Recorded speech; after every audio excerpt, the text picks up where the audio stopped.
Hello guys, कैसे हैं आप सभी। मैं आशा करती हूँ आप सभी ठीक होंगे। मैं आज आप सभी का अपने चैनल पर स्वागत करती हूँ। आप सभी के लिए एक बहुत ही बेहतरीन एक्शन मूवी लेकर आई हूँ जो 2014 में रिलीज हुई थी। तो उसका नाम है गॉडजिला।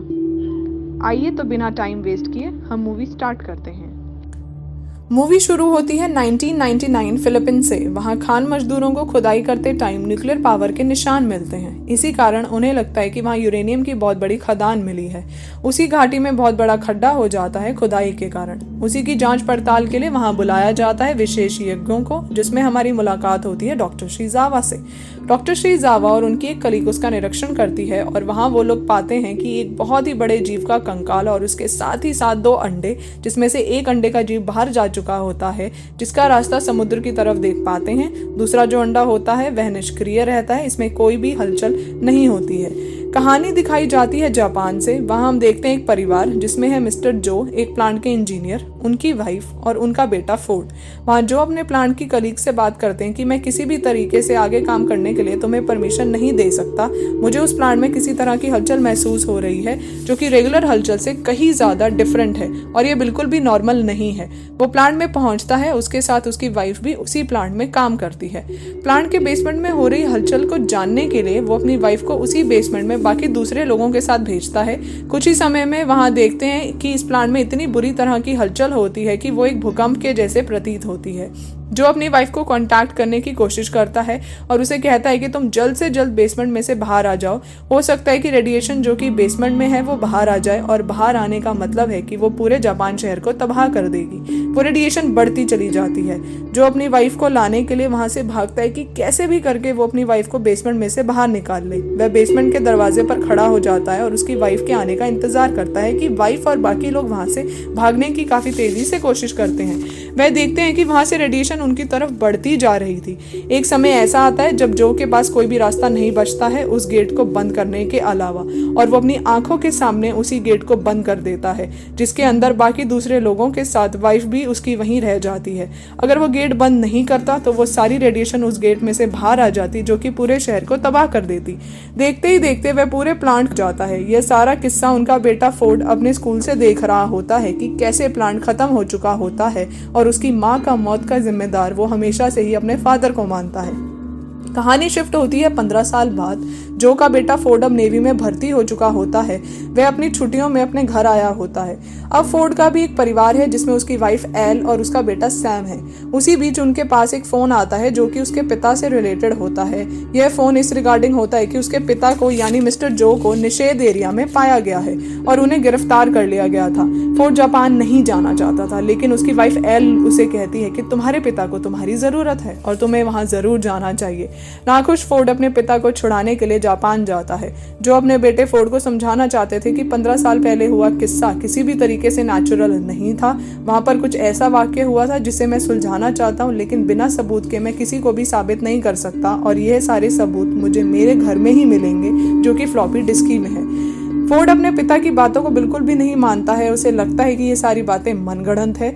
जो अपने बेटे फोर्ड को लेकर वहीं वापस जाते हैं जहां वे 15 साल पहले रहा करते थे, जो कि अब एक निषेध एरिया में तब्दील हो चुका था। वहां पर सांस नहीं ली जा सकती थी क्योंकि वहां पर बहुत ही बुरे तरीके से रेडिएशन का धमाका हुआ था। लेकिन वहीं हम देखते हैं कि जो ने कुछ चीज नोटिस की होती है। वहां पर कुत्ते भौंक रहे होते हैं। अगर उस जगह कोई जानवर चल रहा है तो उसका मतलब है कि इंसान भी वहां सांस ले सकता है।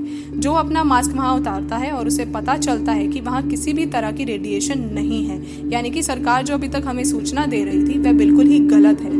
जो और फोर्ड पहुंचते हैं अपने घर में, जहां जो को मिलती है अपनी पुरानी यादें, यानी कि अपनी वाइफ की तस्वीरें। साथ ही साथ उसे मिलती है अपनी फ्लॉपी डिस्क, जिसमें होता है वो सारा डाटा जो उसने 15 साल पहले रिसर्च करके इकट्ठा किया होता है। फोर्ड वहां देखता है कि कैसे उसके पिता अकेले रहकर काफी सारे थ्योरीज पर काम कर चुके थे। उन्होंने दुनिया भर की रिसर्च कर रखी थी उस 15 साल पहले हुए धमाके पर भी। वही वह दूर प्लांट को देखता है और जो देखता है कि वहां पर लाइट्स जल रहे होते हैं, यानी कि वहां पर भी काम हो रहा है। उसे उस चीज़ की नॉलेज नहीं होती है कि उस प्लांट पर अभी भी काम चल रहा है और शायद हो सकता है कि ये गैर कानूनी भी हो। उस समय उन्हें कुछ लोग आकर पकड़ लेते हैं और उसी प्लांट पे उन्हें ले जाते हैं। वहाँ वो देखते हैं डॉक्टर शिजावा को, जो कि उस प्लांट के एग्जीक्यूटिव मेंबर होते हैं। साथ ही साथ ये भी देख रहे होते हैं कि जो किस तरीके से उन लोगों को बताने की कोशिश कर रहा होता है कि तुम जिस प्लांट पर अभी काम कर रहे हो, मैं वहाँ पर पिछले 15 साल पहले काम करके जा चुका हूँ। मेरे सामने ये प्लांट खत्म हुआ था, यहाँ पर बहुत बड़े रेडिएशन का धमाका हुआ था। मैंने खुद ने वो हलचल नोटिस की थी और वह हलचल किसी भी तरीके से नेचुरल नहीं थी। तुम सब लोग ये बात क्यों नहीं मान रहे हो? डॉक्टर शिजावा का ये बात रिलेट करती है। उन्हें मालूम था कि ये बात आखिर बिल्कुल सच थी। उसी समय हमारे सामने इस कहानी का खुलासा होता है कि उस प्लांट में एक बहुत बड़े कुकून था जिसके आगे पीछे बहुत सारे बैरिकेड्स लगे थे इलेक्ट्रिक रोप के, और उसी समय वहाँ होती है उसमें बहुत ही बड़ी हलचल। और जो समझ जाता है कि यह हलचल उसी तरह की है जो कि 15 साल पहले हुई थी, हलचल को नॉर्मल करने के लिए डॉक्टर शिजावा उसमें 3 गुना न्यूक्लियर पावर बढ़ा देते हैं। लेकिन होता उसका बिल्कुल उल्टा ही है। जो जीव उस कुकून में होता है वह 3 गुना पावर को लेकर और पावरफुल हो जाता है और उस शेल को तोड़कर बाहर आ जाता है। जैसे ही वह बाहर आता है वह तबाही मचाना शुरू कर देता है। देखते ही देखते वहाँ पर जितनी फोर्स लगी हुई थी वह एक एक करके सबको मारने लग जाता है। काफी लोग उसमें घायल हो जाते हैं। सभी अपनी जान बचाकर भागने की कोशिश करते हैं वहाँ से, और साथ ही साथ उस जीव को मारने की भी कोशिश करते हैं, रोकने की कोशिश भी करते हैं। लेकिन ऐसा नहीं होता है क्योंकि वह होता है एक मेल म्यूटो जिसके होते हैं बहुत बड़े बड़े पंख, और वो वहाँ से उड़कर चला जाता है। यह सारी न्यूज़ कैप्चर होकर टीवी पर दिखना शुरू हो जाती है। फोर्ड की वाइफ एल ये सब कुछ देख पाती है और उसे बहुत ही ज़्यादा चिंता होती है कि उसका हस्बैंड भी अभी वहीं है उसी शहर में, कहीं उसे कुछ हुआ तो नहीं है। पिछले रात हुए हादसे को लेकर ये बातें पहुंच जाती हैं नेवी के पास में। नेवी पहुंचती है डॉक्टर शिजावा के पास उस प्लांट पे। आखिर यहाँ पर ये सब क्या हुआ था? जब उसके पास इस चीज़ की सूचना थी कि यहाँ कोई जीव आप पाल रहे हैं तो आपने इस चीज़ को बाहर क्यों नहीं निकाला? डॉक्टर शिजावा नेवी के अफसर को बताते हैं कि हाँ, हमने उसे पाला था, एक तरीके से फीड किया था न्यूक्लियर पावर से, क्योंकि वह उस रेडिएशन से ही बना था। अगर वह जीव बाहर आ जाता तो ये पूरे संसार के लिए बहुत बड़ा खतरा साबित होता, क्योंकि उसमें केवल और केवल न्यूक्लियर पावर है और सिर्फ रेडिएशन है। तब वह अफसर डॉक्टर शिजावा से पूछता है कि क्या आप इनमें से किसी को अपने साथ लेकर जाना चाहेंगे? वो जो की तरफ इशारा करता है, क्योंकि वहाँ पर सिर्फ जो ही होता है जो उस पुराने किस्से को भी जानता था, क्योंकि उसने वो किस्सा तब भी देखा था और आज फिर वैसा ही किस्सा दोहराया गया था। अब वह सभी पहुँचते हैं एडमिरल के सामने। एडमिरल के सामने वो लोग बात करना स्टार्ट करते हैं कि कैसे ये सब कुछ हुआ। जब आप लोगों को इस चीज़ की नॉलेज थी तो आपने उसको बताया क्यों नहीं? और उसी समय उनके पास सूचना आती है कि उस हादसे के कारण जो अपनी जान गंवा चुके हैं उनके पास आखिरी ऑप्शन सिर्फ और सिर्फ फोर्ड का ही होता है कि शायद जो ने फोर्ड को कुछ बताया हो। इसीलिए वह सभी फोर्ड से पूछना स्टार्ट करते हैं कि क्या तुम्हें जो ने कुछ बताया था, कि उन्होंने किस तरह की कंपन महसूस की थी और आखिर वह किस चीज़ पर रिसर्च कर रहे थे। तब जो उन्हें कहता है कि मैं उनकी किसी भी बात पर विश्वास नहीं करता था, लेकिन हाँ, वो बात तो कर रहे थे, किसी से संपर्क साधने की कोशिश कर रहा था वो जीव।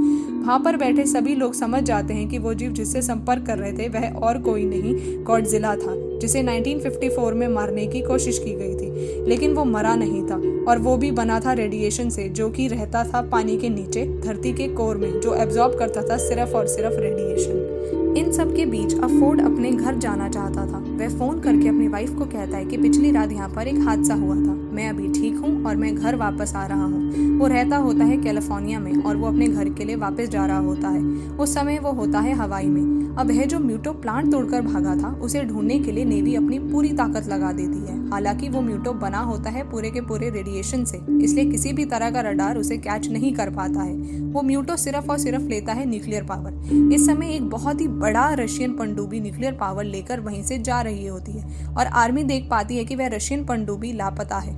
कुछ समय बाद रशियन पनडुब्बी का पता चलता है, जो कि बहुत ही घने जंगलों में गिरी होती है। सेना को जब भेजा जाता है उसके पास में, तो वो सेना देख पाती है कि वह बड़ी सी पनडुब्बी को तोड़कर म्यूटो उसमें रखी न्यूक्लियर मिसाइल को खराब करता है और अब आगे बढ़ने की कोशिश करता है। सेना उसे रोकने की कोशिश करती है, लेकिन ये सभी नाकाम कोशिशें साबित होती हैं। वहीं दूसरी तरफ एक बीच पर यानी कि नदी के तट पर बहुत ही बड़ा सैलाब आना शुरू होता है। उस बड़े से सैलाब सुनामी को देखते हुए लोग वापस शहर की तरफ भागना शुरू करते हैं और फाइनली हमें दिखाया जाता है हमारा गॉडजिला, जो कि होता है एक बहुत ही बड़ा विशालकाय जीव। इसकी जानकारी पहले से ही सेना को हो चुकी होती है, इसीलिए वे काफी सारे विमानों से मारने के लिए भेज चुकी होती है, लेकिन उन विमानों से निकले हुए मिसाइल उस गॉडजिला को टच भी नहीं कर पाते हैं। दूसरी तरफ हम देखते हैं जो ट्रेन हवाई से जा रही होती है उसी को बीच में से वो म्यूटो तोड़ देता है। अब इस समय जो गॉडजिला है वह शहर की तरफ आ चुका होता है। साथ ही साथ एक सीन हमें यह देखने को मिलता है कि गॉडजिला उस म्यूटो को पकड़ने की कोशिश करता है, लेकिन म्यूटो वहां पर उसे लड़ने की बजाय वहां से उड़ जाता है। यह बात उन सेना और साथ ही साथ डॉक्टर शीजावा को बहुत ही डिफरेंट लगती है कि जैसे कि उनको लड़ना चाहिए लेकिन ये म्यूटो तो यहाँ से चला गया। उसी समय डॉक्टर शीजावा कहते हैं कि संतुलन तो बना ही रहेगा, ये नहीं तो कोई और। यहाँ उन्हें पता चलता है कि म्यूटो के अलावा वो संपर्क किसी और जीव से साध रहा था, यानी कि वह किसी और जीव को कांटेक्ट करने की कोशिश कर रहा था। तब वो बात करते हैं कि आखिर उस समय उन्होंने क्या देखा था। जब वह 1999 में फिलीपींस गए थे जहाँ उन्हें यह 2 अंडे मिले थे, तब उन्हें पता चलता है कि उस खदान में जो 2 अंडे मिले थे उसमें से एक म्यूटो था, लेकिन जो दूसरा अंडा था वो निष्क्रिय था। इसी पर बात करते समय वे कहते हैं कि जिस टाइम वो निष्क्रिय था उसे पूरे तरीके से चेक किया गया था, उसमें बिल्कुल भी किसी तरीके की कोई हलचल नहीं पाई गई थी, तो फिर वो आज के टाइम में बिल्कुल भी सक्रिय नहीं हो सकता है। लेकिन फिर भी उनके दिमाग में किसी न किसी तरह का डाउट रहता है, इसीलिए वे बात करते हैं कि आखिर वो अंडा कहाँ रखा गया है। तब उन्हें बताया जाता है कि उसे अमेरिका सेना ले जा चुकी है और वो ले जा चुकी है निवाड़ा में, जहाँ पड़ा होता है न्यूक्लियर पावर का पूरा वेस्ट। वहाँ निवाड़ा में भेजा जाता है सेना को देखने के लिए कि वहाँ तो नहीं कुछ और हलचल हो रही है। सेना जैसे ही निवाड़ा पहुँचती है उस न्यूक्लियर वेस्ट में, तो वहाँ पाती है एक और म्यूटो को, और ये म्यूटो होती है फीमेल, जो कि होती है मेल म्यूटो से 3 गुना तक बड़ी, और वह शुरू होती है शहर को तबाह करना। वो सक्रिय हो चुकी होती है क्योंकि उसे मेल म्यूटो ही कांटेक्ट करने की कोशिश कर रहा होता है। तो अब उसे लगती है न्यूक्लियर पावर की भूख, जिसे वह ढूंढने के लिए शहर में जा चुकी होती है। निवाड़ा यानी कि यूएस का एक देश, अब यहाँ पर हमारे पास 1 नहीं 2 नहीं बल्कि 3 बहुत ही विशालकाय जीव सामने आ चुके होते हैं। अब एडमिरल उन्हें खत्म करने के लिए आदेश दे चुका होता है, और यह आदेश होते हैं कि हम उन्हें न्यूक्लियर पावर से ही खत्म करेंगे। उस समय डॉक्टर शीजावा और उनकी कलीग एडमिरल को मना करती है कि आप इस न्यूक्लियर पावर से इन म्यूटो को खत्म करने की योजना बिल्कुल रद्द कर दीजिए, क्योंकि ये न्यूक्लियर पावर ही एब्जॉर्ब करते हैं। अगर आपने इन्हें खत्म करने की कोशिश की तो यह और बड़ा रूप ले लेंगे। तब एडमिरल उनसे कहता है कि क्या उसके पास कोई दूसरा उपाय है तो प्लीज मुझे बताइए। म्यूटो को खत्म करने के लिए इस योजना के साथ में 3 न्यूक्लियर मिसाइल तैयार की जाती है। फोर्ड की वाइफ एल फोर्ड से बात करने की कोशिश करती है, लेकिन उनकी बात नहीं हो पाती है। तब एक समय आता है, उनकी बात होती है और वो कहते हैं कि हाँ मैं जरूर आ रहा हूँ, लेकिन अभी मुझे एक जरूरी काम पूरा करना है। फोर्ड अब उसी समय सेना के पास रुक चुका होता है। अब फोर्ड सोचता है कि जब उसने अपने फादर पर विश्वास नहीं किया होता है तब उसके पास मौका नहीं था। उसके पास मौका है कि वह इस धरती को बचा ले, और वो वहीं सेना के पास रुक जाता है क्योंकि वो होता है सेना में बॉम्ब डिफ्यूज करने वाला, और उसके पास सभी तरह की नॉलेज होती है कि मिसाइल और बॉम्ब को कैसे डिफ्यूज किया जा सकता है। सेना मिसाइल के साथ में ट्रेन को तैयार कर देती है। अब यहाँ पर मैं आपको एक बात बताना चाहती हूँ कि ये जो म्यूटो होते हैं हार्ड मास से नहीं बने होते हैं, बल्कि ये बने होते हैं न्यूक्लियर पावर से, जिनके पास होती है बहुत सारी रेडिएशन। साथ ही साथ ये इलेक्ट्रिसिटी को कंट्रोल करते हैं। अगर ये अपना एक पैर मारे तो पूरे के पूरे शहर की इलेक्ट्रिसिटी एक साथ ही बंद कर देते हैं। जब हमारी सेना इन्हें मारने के लिए जाती है तो उन्होंने बहुत बार इलेक्ट्रिसिटी बंद भी की होती है, जिससे कई सारे विमान एक साथ जमीन पर आकर तबाह हो चुके होते हैं। अब इस समय सेना अपने पुराने हथियार निकालती है, और पुराने हथियारों में वो उस मिसाइल को निकालती है जो कि किसी भी तरीके से इलेक्ट्रिसिटी पर डिपेंड नहीं होती है। वह मिसाइल मैनुअली चलाई और डिफ्यूज की जा सकती है। यह मिसाइल काफी पुरानी होती है, किसी भी तरीके से इलेक्ट्रिक डिपेंडेंट नहीं होती है। तो अगर यह म्यूटो यहाँ आ भी जाता है तो ये न्यूक्लियर मिसाइल उसको खत्म कर ही देगी, ऐसा मानना सेना का होता है। भूखी फीमेल म्यूटो अपना खाना ढूंढने के लिए इधर उधर घूम रही होती है, और फाइनली वो उस ट्रेन के पास पहुंच जाती है जहां पर रखी होती है न्यूक्लियर मिसाइल, और वो उसमें से न्यूक्लियर मिसाइल का एक हिस्सा अपने पास रख लेती है। फीमेल म्यूटो का हमला होने के बाद ट्रेन की पटरी टूट जाती है, जिसमें से एक मिसाइल चली जाती है पानी की गहराइयों में, दूसरी मिसाइल वह अपने पास रख लेती है, और जो तीसरी मिसाइल होती है वह पानी की सतह पर गिर जाती है। और उस बड़े से धमाके में जो लोग ट्रेन में सफर कर रहे थे वह सभी मर जाते हैं। फिर भी फोर्ड बच जाता है। जब सेना वहां पर वापस आती है अपने जवानों को ढूंढने के लिए, उसमें से वह फोर्ड को भी उठा लेती है और वो उसे हॉस्पिटल पहुंचा देते हैं। आखिरकार वह जो तीसरी मिसाइल जो कि सतह पर रहती है, सेना उसे उठाने में कामयाब हो जाती है। आखिर यह सोल्यूशन बचा है म्यूटो को खत्म करने का। अब यह सभी म्यूटो पहुंच जाते हैं कैलिफोर्निया, जो कि पूरे तरीके से सेना के आदेश से खाली होना शुरू हो जाती है। सभी लोग गाड़ियों में भर के शहर से बाहर जाना शुरू कर देते हैं। एल अपने बेटे सैम को ना चाहते हुए भी वहां से भेज देती है। वहीं हम देखते हैं एक बहुत बड़ा ब्रिज जिस पर होती है काफी सारी सेना। अगर वहां से गॉडजिला आए या फिर अगर म्यूटो आए तो उसके ऊपर बड़ी बड़ी तोपों से हमला करके उसे खत्म किया जा सकता है। उसी के साथ वहां पर होती है 2 बच्चों से भरी वैन जो कि ये सारी चीजें देख रही होती है, और वहां पर एंट्री होती है हमारे गॉडजिला की, जो कि किसी भी तरीके से उन बच्चों को या फिर उस पुल को खराब करने की कोशिश नहीं करता है। वो वहां से जाने की कोशिश कर रहा होता है, लेकिन सेना उस पर हमला कर ही देती है। गॉडजिला वहां से बचकर निकलने की कोशिश करता है और वह फिर से पानी में चला जाता है। यहाँ पर एंट्री होती है फीमेल म्यूटो की, जो कि कैलिफोर्निया शहर के बिल्कुल बीचों बीच आ जाती है। उस समय फीमेल म्यूटो ने जिस ट्रेन से मिसाइल उठाई थी, वह कैलिफोर्निया शहर के बीचों बीच उस मिसाइल को रख देती है। साथ ही साथ वो एक चीज और करती है, वो वहां पर दे देती है अपने खूब सारे अंडे। उसी समय वहां पर पहुंचता है मेल म्यूटो मिसाइल लेकर, जो कि वह फीमेल म्यूटो को दे देता है। वहां पर रखे अंडे की भूख बुझाने के लिए साथ ही साथ एक चीज और इसमें लगा होता है टाइमर, जिसके अंदर काफी कम समय बचा होता है। अब जब हमें यह पता होता है कि ये कैलिफोर्निया शहर के बिल्कुल बीचों बीच पहुंच चुके हैं और ये मिसाइल भी बिल्कुल बीचों बीच है, तो एडमिरल किसी भी सूरत में इस मिसाइल को शहर के बीचों बीच नहीं चाहता था, क्योंकि अगर इस न्यूक्लियर मिसाइल ने म्यूटो को खत्म किया तो उस म्यूटो के साथ में न्यूक्लियर मिसाइल का रेडिएशन भी इतना भारी होगा कि कैलिफोर्निया क्या पूरा यूएस शहर खत्म हो जाएगा। इसलिए अब एडमिरल चाहता था कि वो कैसे भी करके सेना को कहकर वह मिसाइल शहर से बाहर निकलवा दे। ये बात पहले भी डॉक्टर शिजावा ने कही थी कि आप न्यूक्लियर मिसाइल का यूज मत करिए। एडमिरल एक सेना तैयार करता है जिसमें वह सभी लोग होते हैं जिनको शहर के बीच में उतर के उस मिसाइल को शहर से दूर लेकर जाना होता है। फोर्ड भी उन सब में शामिल हो जाता है, क्योंकि अगर जरूरत पड़े तो शायद वो इसे डिफ्यूज भी कर सकता है। वहीं वह देखते हैं कि गॉडजिला भी अब वहां आ चुका होता है। मेल म्यूटो और फीमेल म्यूटो मिलकर गॉडजिला पर बहुत ही बुरे तरीके से हमला कर चुके होते हैं। गॉडजिला अकेला मेल म्यूटो और फीमेल म्यूटो से लड़ रहा होता है।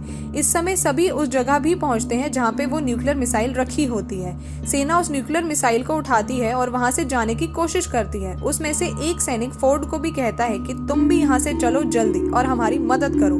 फोर्ड वहां से जाने ही वाला होता है, तभी उसकी नजर उन अंडों पर पड़ती है जो कि फीमेल म्यूटो दे चुकी होती है, और वह अंडे इतने सारे होते हैं कि अगर उनमें से एक भी बाहर आया तो यह पूरा शहर खत्म कर सकते हैं। फोर्ड उस समय बड़े से ऑयल टैंकर का ढक्कन खोल देता है और वहां पर कर देता है बॉम्ब ब्लास्ट, जिससे वह सारे के सारे अंडे और वह जगह पूरी की पूरी तरीके से जल जाती है। वह अंडे सारे के सारे खत्म हो जाते हैं।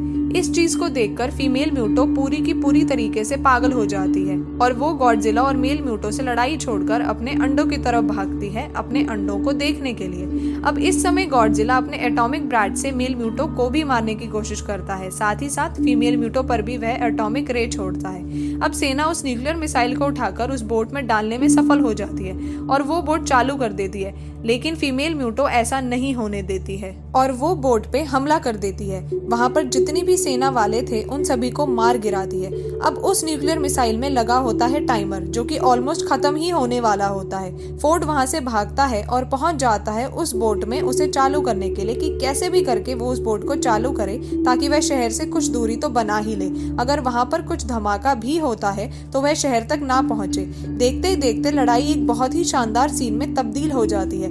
गॉडजिला अपनी एटॉमिक ब्रैट का इस्तेमाल करता है।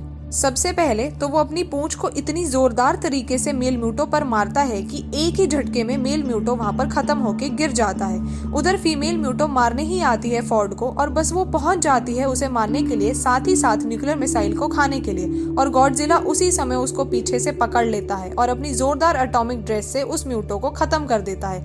इतनी जोरदार ब्रैट जाने के कारण उसका सिर अपने शरीर से अलग हो जाता है। वहीं हम देखते हैं सेना के दूसरे जवान फोर्ड को उस बोट में उठाने के लिए कामयाब हो जाते हैं। वो फोर्ड को उठाते हैं और वापस अपने साथ ले जाते हैं। अगली सुबह हम देखते हैं उस तबाह शहर में गॉडजिला जमीन पर गिरा होता है। सभी को लगता है वह इस पूरी लड़ाई में खत्म हो चुका है, लेकिन वहां गॉडजिला खोलता है अपनी आंखें बहुत ही बड़े रोर के साथ। वह निकल जाता है पानी की तरफ। उसके बाद में हम देखते हैं कि फोर्ड एक बड़े से मैदान में पहुंचता है जहां पर कैलिफोर्निया के सारे लोग रुके होते हैं। वो कहीं ना कहीं अपनी फैमिली को भी ढूंढने की कोशिश करता है और इसी के बीच उसे अपना बेटा सैम और अपनी वाइफ एल भी मिल जाते हैं। ये मूवी इसी के साथ यहाँ खत्म होती है। अगर आपको ये मूवी अच्छी लगी हो तो हमारे चैनल को सपोर्ट करें। Thank you so much for watching.